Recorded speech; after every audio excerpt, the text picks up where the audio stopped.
everyone, welcome to my video.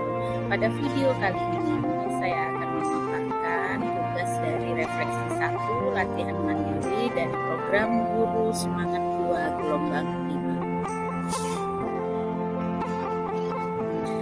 5. Perkenalkan, saya Ibu Rinda, saya guru mata pelajaran bahasa Inggris di SMA Negeri 11 Samarinda.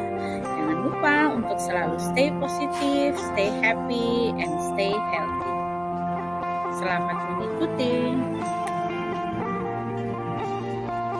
Baik, pada video kali ini kita akan membahas tentang motivasi diri dan merdeka belajar dari pelatihan Semangat Guru 2. Adapun tujuan dari pembuatan tugas atau video kali ini adalah satu, bahwa di pelatihan Semangat Guru Belajar 2 ini sebagai syarat untuk refleksi 1, kemudian yang kedua juga berbagi praktek baik mungkin kepada sesama rekan sejawat yang ingin memahami apa itu pelatihan Semangat Guru Belajar.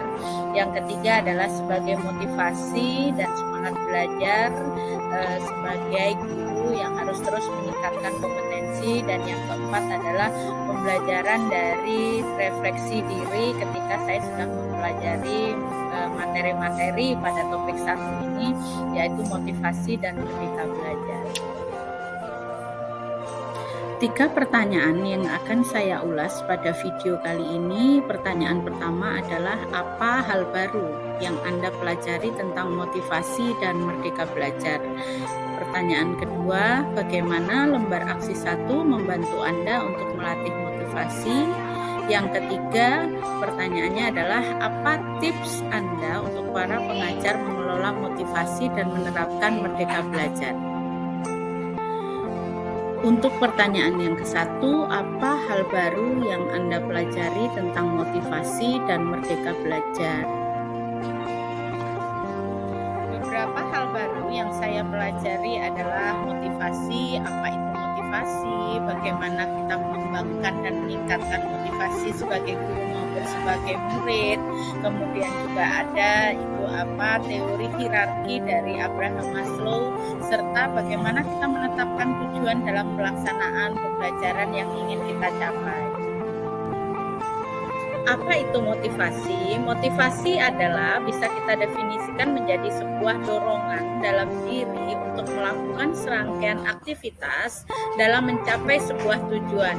Bisa juga kita definisikan bahwa motivasi ini adalah niat kita, harapan kita dalam mencapai tujuan yang sudah kita rencanakan.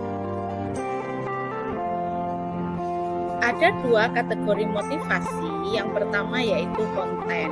Yang kedua adalah proses. Dari konten dan proses tersebut kita sebut ketika konten ini adalah yang disebutkan motivasi guru ketika mengajar. Ini bisa dijelaskan pada teori hierarki dari Abraham Maslow. Nah, sedangkan pada proses ini akan kita bahas bagaimana sih saya sebagai guru dapat termotivasi untuk mengajar dengan baik, kemudian apa goal setting kita. Nah, itu bisa kita sebut konten dan proses. Menurut teori hierarki Abraham Maslow, manusia termotivasi dalam memenuhi kebutuhan dasar digolongkan menjadi 5. Yang pertama yaitu kebutuhan fisiologis. Kebutuhan fisiologis adalah kebutuhan manusia yang termotivasi untuk memenuhi kebutuhan dasar seperti makan, minum, pakaian, tempat tinggal, dan lain-lain. Sedangkan kebutuhan yang kedua adalah kebutuhan rasa aman. Kebutuhan rasa aman di sini adalah kebutuhan bahwa manusia termotivasi untuk merasa aman dengan tidak mengalami gangguan dari apapun maupun dari siapapun. Yang ketiga adalah kebutuhan relasional. Kebutuhan relasional adalah manusia termotivasi untuk menjadi bagian dari sebuah komunitas, bagaimana mereka merasa bahwa diri mereka atau manusia tersebut adalah merupakan bagian dari sebuah komunitas sosial. Sedangkan yang keempat adalah kebutuhan harga diri. Yang dimaksud dengan kebutuhan harga diri di sini adalah kebutuhan mendapatkan penghargaan dari lingkungan sekitar. Bagaimana manusia merasa dihargai, dihormati, kemudian mendapatkan sebuah apresiasi, sebuah penghargaan dari lingkungan sekitar. Yang terakhir adalah kebutuhan aktualisasi diri. Kebutuhan aktualisasi diri di sini adalah bahwa manusia termotivasi untuk mengekspresikan potensi yang dimiliki, menunjukkan kepada manusia yang lain. Teori yang berikutnya adalah teori motivasi proses. Sesuai dengan penjelasan di video Bapak Uki Setiawan di sini menyebutkan bahwa manusia termotivasi untuk mencapai suatu tujuan yang ditetapkan oleh mereka sendiri. Nah, bermula atau berawal dari niat, dari motivasi, dari keinginan, berikutnya menjadi sebuah emosi, kemudian keinginan untuk mencapai yang terbaik, kemudian juga ada selanjutnya adalah tujuan, goals, intensi apa sih yang akan diraih, dan berikutnya adalah bagaimana atau respon tindakan atau perilaku atau aksi kinerja yang akan dilakukan hingga akhirnya setelah melakukan beberapa aspek dari mulai nilai, emosi, keinginan, tujuan, dan juga respon, maka berikutnya akan ada konsekuensi atau umpan balik bagaimana kita bisa mereview atau melihat kembali apa sih yang sudah kita capai, motivasi, tujuan apa yang sudah kita tetapkan, apakah itu sudah terlaksana atau tidak.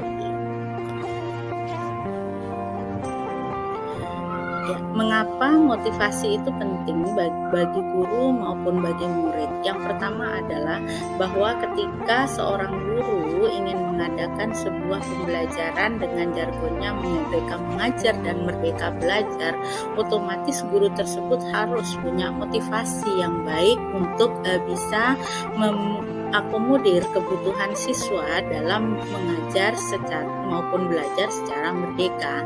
Nah, kemudian berikutnya juga diperlukan untuk guru maupun siswa adalah tangguh menghadapi stres dan tekanan. Ketika seorang guru berada di dalam tekanan, merasa stres dengan beberapa tugas yang dihadapi, maka kita kembalikan lagi ketika mereka mempunyai motivasi yang baik, maka seyogyanya mereka akan bisa kuat, bisa akan tangguh, bisa akan survive dalam menghadapi tekanan-tekanan yang dihadapi. Nah, yang berikutnya adalah dengan motivasi yang baik, motivasi yang tinggi, niat yang baik, maka akan meningkatkan kinerja guru dan siswa dalam mencapai tujuan-tujuan yang hendak dicapai.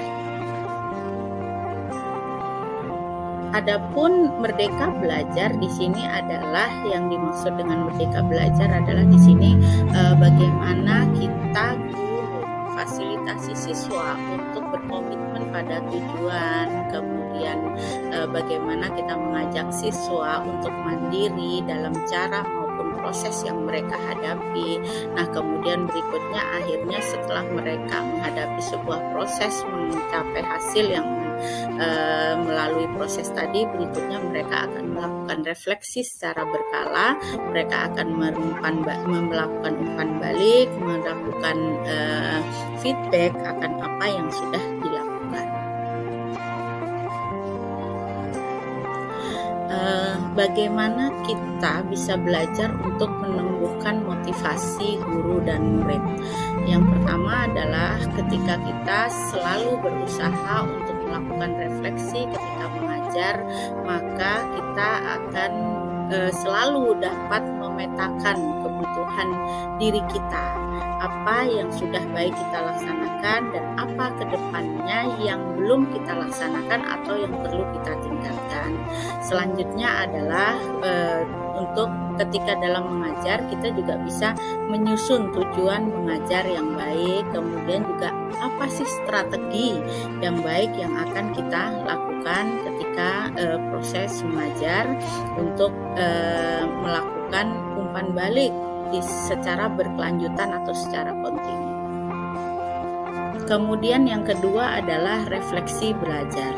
Ketika kita berbicara tentang refleksi belajar adalah bagaimana kita juga memetakan kebutuhan belajar siswa yang berbeda-beda dengan gaya mereka yang berbeda-beda, bagaimana mereka bisa kita mengakomodir siswa dengan gaya belajar atau profil belajar yang kinestetik, audio maupun visual. Maka melalui refleksi-refleksi pembelajaran yang dilakukan, menyusun tujuan pembelajaran, kemudian strategi refleksi, strategi umpan balik yang berkelanjutan, maka akan tumbuhlah motivasi yang diharapkan untuk belajar, menjalani atau mengimplementasikan proses pembelajaran sesuai dengan yang diharapkan, yaitu menuju merdeka belajar.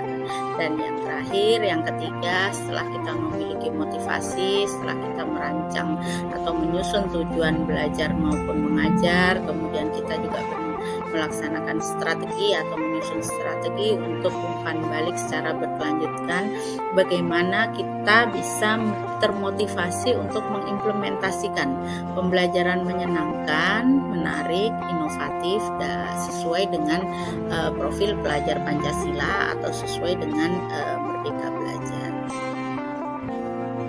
Pertanyaan yang kedua adalah bagaimana lembar aksi 1 membantu Anda untuk melatih motivasi. Pada lembar aksi 1 ada beberapa hal yang mungkin saya bisa garis bawahi. Yang pertama, melalui lembar aksi 1 saya mampu mengelola emosi dalam memotivasi diri saya. Nah, yang kedua, saya mampu menetapkan tujuan. Yang ketiga, saya praktik melancang dan melaksanakan pembelajaran. Dan yang keempat, dengan melakukan mengerjakan beberapa tugas di lembar aksi 1, saya mampu melakukan refleksi dan umpan balik berkelanjutan. Adapun beberapa hal yang saya lakukan tersebut adalah sebagai usaha bagaimana saya mengidentifikasi diri saya untuk mengelola emosi, mengelola motivasi diri, apa tujuan saya dalam mengajar, kemudian bagaimana saya menetapkan tujuan yang baik, tujuan yang sesuai dengan pembelajaran yang akan saya lakukan. Nah, kemudian bagaimana juga saya bisa merancang praktek strategi pembelajaran agar pembelajaran tersebut bisa mengarah pada pembelajaran yang merdeka, pembelajaran yang mampu mengakomodir kebutuhan murid. Dan yang terakhir adalah bahwa ketika saya setelah melaksanakan praktek implementasi, melaksanakan pembelajaran, berikutnya harapannya adalah saya selalu berusaha memotivasi diri saya untuk melakukan refleksi dan umpan balik secara berkelanjutan agar kedepannya ketika saya mengetahui potensi diri saya mengetahui kelemahan maupun kekurangan atau kelebihan saya bisa meningkatkan apa yang sebaiknya saya lakukan untuk masa yang akan datang atau untuk pengajaran yang berikutnya. Pertanyaan yang ketiga adalah apa tips Anda untuk para pengajar mengelola motivasi dan menerapkan merdeka belajar? Ada beberapa tips menurut saya ketika kita sebagai guru yang berusaha untuk mampu mengelola motivasi dalam melaksanakan merdeka belajar. Yang pertama adalah manajemen diri. Yang pasti ketika kita sudah bersyukur, kita tersenyum, kita hadir sepenuhnya di depan semua orang, kemudian selalu berpikir positif, berperilaku positif, itu merupakan suatu hal yang dulu perlu kita lakukan sebagai guru agar kita mampu menginspirasi peserta didik, memberikan teladan kepada peserta didik untuk melihat perilaku-perilaku positif yang kita lakukan. Sedangkan tips yang kedua adalah bagaimana kita mampu mengidentifikasi kebutuhan diri. Artinya begini, ketika kita menumbuhkan motivasi dalam diri untuk mencapai tujuan pembelajaran dalam merdeka belajar, maka kita akan tahu arah mana atau tujuan mana yang akan kita capai. Yang ketiga adalah bagaimana kita sebagai guru mampu merancang strategi, menetapkan tujuan pembelajaran sesuai dengan kebutuhan murid dalam dalam Merdeka Belajar mengembangkan potensi diri murid dengan mengakomodir kebutuhan belajar mereka berdasarkan minat, gaya belajar maupun kompetensi yang mereka miliki. Nah, yang keempat adalah bagaimana kita sebagai guru mengimplementasi dan merefleksi melaksanakan kegiatan pembelajaran dengan baik sesuai dengan tujuan yang hendak kita laksanakan, yang hendak kita capai dalam refleksi maupun umpan balik secara berkesinambungan maupun berkelanjutan.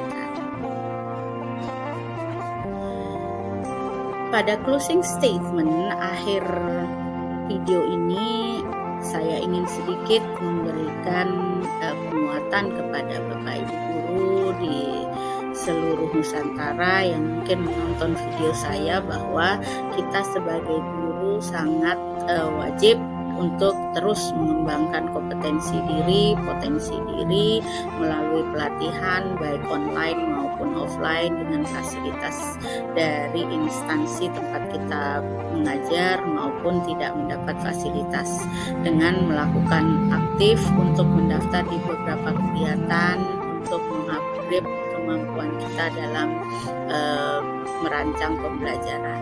Sebagai contoh seperti yang saya lakukan dengan mengikuti kegiatan pelatihan online Semangat Guru 2 di sini untuk menumbuhkan motivasi baik saya dalam mengajar atau menyelenggarakan Merdeka Mengajar maupun Merdeka Belajar bagi murid. Yang ketiga adalah ikhlas berbagi dengan berbagi praktek baik yang mungkin saja kita miliki dan berguna bagi orang lain di sekitar kita. Saya rasa ini akhir dari video tentang motivasi belajar guru dan murid yang sudah saya paparkan di awal. Terima kasih atas perhatiannya. Stay happy and enjoy the ride. Selamat menikmati waktu luang Bapak Ibu. Sampai jumpa di lain waktu. Terima kasih. Wassalamualaikum warahmatullahi wabarakatuh.